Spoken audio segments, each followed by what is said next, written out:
Sir, first question to you. In the midst of all this war, in the fog of war, as they call it, there's a lot of propaganda, there's a lot of information, there's a lot of disinformation that's out there. How at the moment is Mr. Mojtaba Khamenei, the Ayatollah, doing at the moment? Because there are reports that are coming in that he's injured, some say that he's not doing too well. What can you tell us, sir? Bismillah ar-Rahman ar-Rahim. First of all, let me have greeting with the dearest audience that we are having here, and also all the brothers and sisters who are watching this program. And I should express my condolences for the martyrdom of our late leader, Hazrat Ayatollah al-Uzma Sayyid Ali Khamenei Rizwanullah Ta'ala alayhi, the father of the current leader in Iran. And we are sad for this loss. It was really a big loss, great loss for all of us. Losing a leader is not something that you lose a politician. Leader is the father of the nation. And we deeply feel that we have lost our father. You remember the burial ceremony of late Imam Khomeini Rizwanullah Ta'ala alayhi, the establisher of the Islamic Revolution of Iran. It is recorded in the Guinness Book as the largest burial ceremony. Now we have lost our second leader, our second father. And he was the father of the nation that even up to now, because of the continuous bombing in our cities, we couldn't find a time even to bury his body. Because we are worried that maybe in the middle of the burial ceremony, because masses, they will collect it. They will come from every city of the country, they will collect, and they want to do mourning. But who knows that all of a sudden one of those missiles come exactly in the middle of the population. That's why even we didn't find a time, a proper time, an opportunity to bury the body of our leader. This is the thing that we have to consider. Iranian nation, they are very loyal. So that you saw in the day of victory of the Islamic Republic of Iran, the memorandum of that day, that is 22nd of Bahman, according to Iranian calendar. People were in the street, chanting, supporting the government, and all of a sudden a missile hit and targeted next street. And many got injured, some got martyred. Yet you saw that people looking toward the place that was just bombed, shouting, Allahu Akbar, means that we are not afraid of these bombings. So, getting martyred is the concept that is rooted in our culture, that is rooted in our belief. Its origin is not for today, yesterday, or this year, that year. No, it's coming from very, very, very long heritage that we have and we have received. So, even in your culture, you have the concept of shaheed. That is a very important term. So our leader got martyred and he is shaheed. And we do believe that shaheed is alive. Shaheed is alive and he is with us. He is assisting us. He is helping us.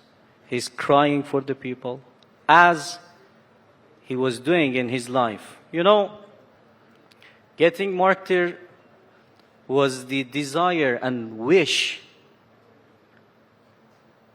of Ayatollah Uzma Sayyid Ali Khamenei. I think some of the audience here, they remember when the burial ceremony of our great General Qasem Soleimani, Rizwanullah Ta'ala alayh, was on process, and Ayatollah Uzma Sayyid Ali Khamenei was leading the prayer.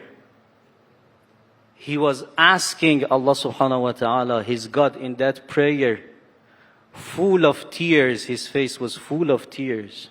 And he was saying, وَارْزُقْنَا الشَّهَادَةَ فِي سَبِيلِكَ يَا مَوْلَاي. Oh my Lord, please give me this shahadat on your way.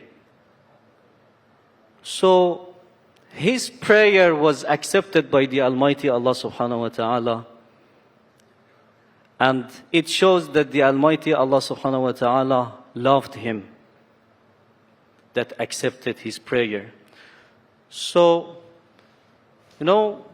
we are not afraid of martyrdom. We love martyrdom. This is the concept that we have to consider. No, the reason I asked you this question is that both US and Israel says that Mr. Mojtaba Khamenei has not been seen since those strikes took place. So someone over here in touch with him, has anyone spoken to him? How is he doing? Is a very important question that people would like to know.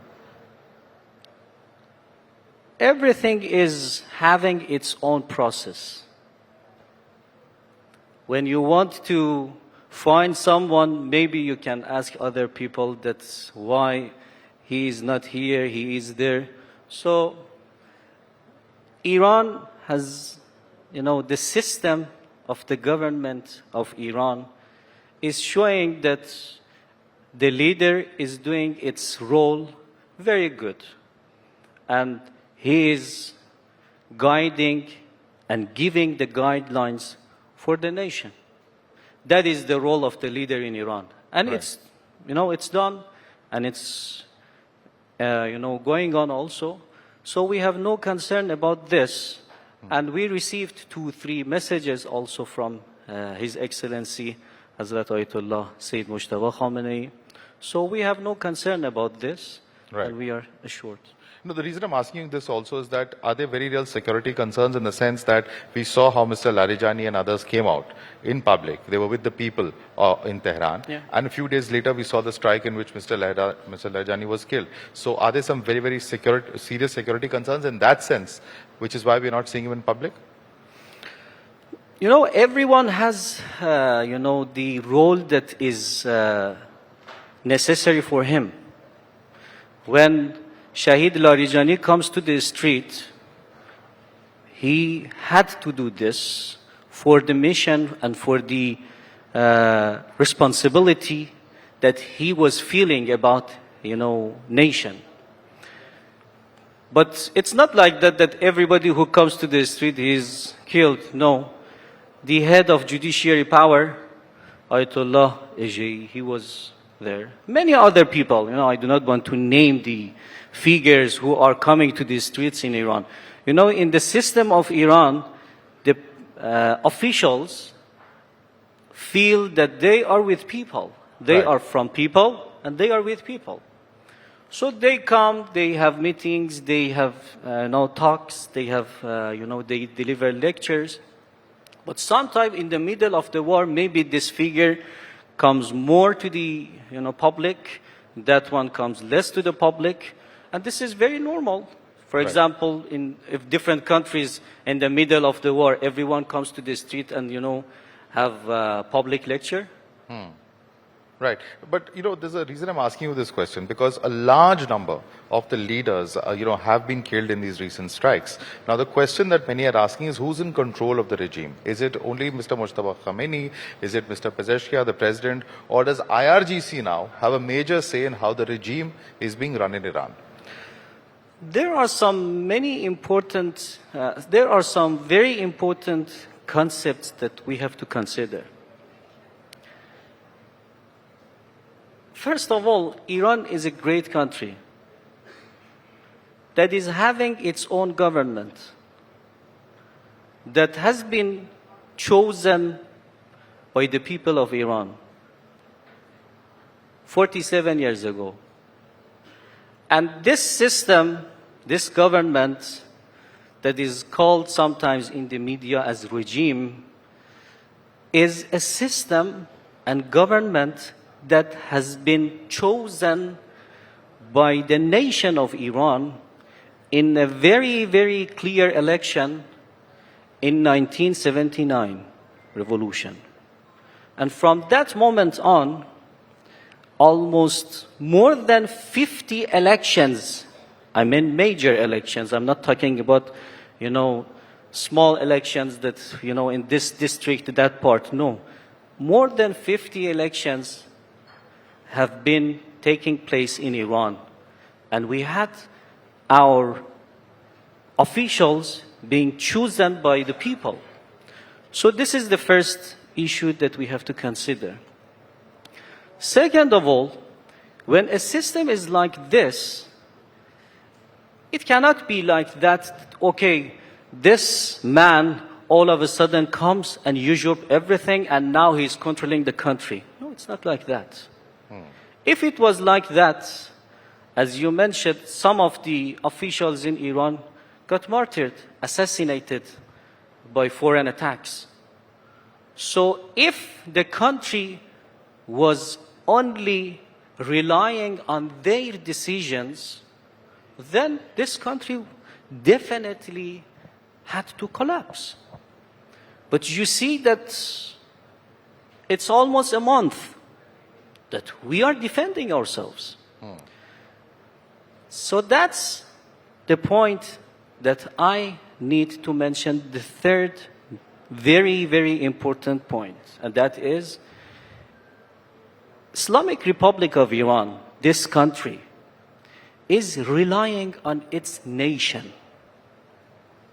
Every individual person of this population, 19 million population, feels himself or herself responsible for the country. And they think that we have to defend our country. Nowadays, because we are not having the ground war, so people are bombed, and they cannot defend their country by any means, but to come to the streets and say that we are supporting our country, our government. So you see that every day, every night, in every city of Iran, people are coming to the streets, are saying that we are with the government, we are with our forces, we back them, they are our sons defending us, and we give all the support that is in our access to them. So this is the way that the Islamic Republic of Iran is working and is going on, and every day its future, as you see, in this 47 years, year by year, day by day, month by month, you see that it's going forward and it's receiving more success also. But, we had seen similar protests take place. We all know what has happened as far as Mahsa Amini is concerned. We've seen even in January, some protests that were happening. Are you saying that the US bombing has even ended that dissent against the regime which existed until a few months ago?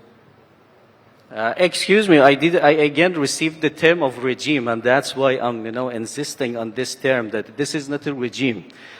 Calling a government, a country, a regime is something that is just, it comes to media only, it's not a professional word for a country. The anti-government protests, we can say. There were some protests that took place. You would also admit, because there was huge amount of, police action to try and quell those protests. Are you saying today that those protests, those who were on the streets, are today in support of the government following these strikes? Exactly, that is the point that I'm saying, yes. And that's why I say that Iranian nation are the ones that are keeping this country, alive, and are trying, doing their best to support their country. Before 3-4 months, we had some unrest in Iran. What was the reason of those unrest? Economic problems. From where these economic problems was occurred in Iran economy? From sanctions. And these sanctions, from which side they have been posed on our country? So, yes, people had concern. People, they came to the street. Even our late Supreme Leader, he clearly stated that this is our people's right to have some protest. They are not feeling well about the sanctions that we are tolerating. But to the moment that it was a discussion between government and the nation, people were giving their word and government was listening to them. But all of a sudden, some, let me say, people or troops that were supported from outside of the country, they penetrated the country and they targeted people. Penetrated from where? Yeah. Where did they come from? We are attacked nowadays by which countries? They sponsored the protests? US and Israel sponsored the protests, you're saying? Definitely they were sponsored from outside. And they were thinking that, okay, having this unrest, because we have put sanctions on Iran, and now people are having some unrest. They want to protest. So if some of the people get killed because the family is losing his child, his son, his daughter, the parents, they would get upset. Now they are saying that the government is killing our children. Right? So now it's the time to change the government in Iran. But it was not as they wanted. Yes, we lost our brothers and sisters. But as you saw, our government is there. Iran is there. The country was peaceful. And when they understood, these foreign powers, they understood that this is useless. Right. But Then they decided to attack. You know, when in the middle of the negotiation, if our government is not backed by the nation, so why they want to negotiate with this government? This is a very important question. But are the negotiations on? That was my question. President Trump says there are negotiations on. The Iranian government says they are not on. So what is the truth? The thing that we are witnessing is that war is on. Why? Because in the middle, exactly in the middle of the negotiation, that even the foreign minister of the countries that they were involved in the negotiation, they were negotiating with us, they clearly announced, everyone from Oman, from different countries, they announced that negotiation is going forward and everything is good. And all of a sudden, what happened? We were targeted. So, from our side, we think that to the point that there would be a guarantee about this issue that our country, our people, our nation, our students, our children, our hospitals, our resources would not be attacked by foreign powers. Again, this is the time that war is on because they are attacking us. You can say war is finished when they say that, okay, we want to stop our attacks. This was a wrong action that we did, and we want to start negotiations. Have you heard this from the officials? They want just to say that, okay, we want to, negotiations is, on the process. With whom? Please give the names. None of the officials in Iran, they are saying that we had negotiations. Anyway, to the moment that the bombing on our cities, Minab is not a, big city in Iran. School is somewhere that everyone understands that military forces are not there. But yet, our children, they got killed in the school. When the school is full of the students, sometimes you target the school when the students are home, but sometimes you target the school, the students are there, you target it, some of the students get killed.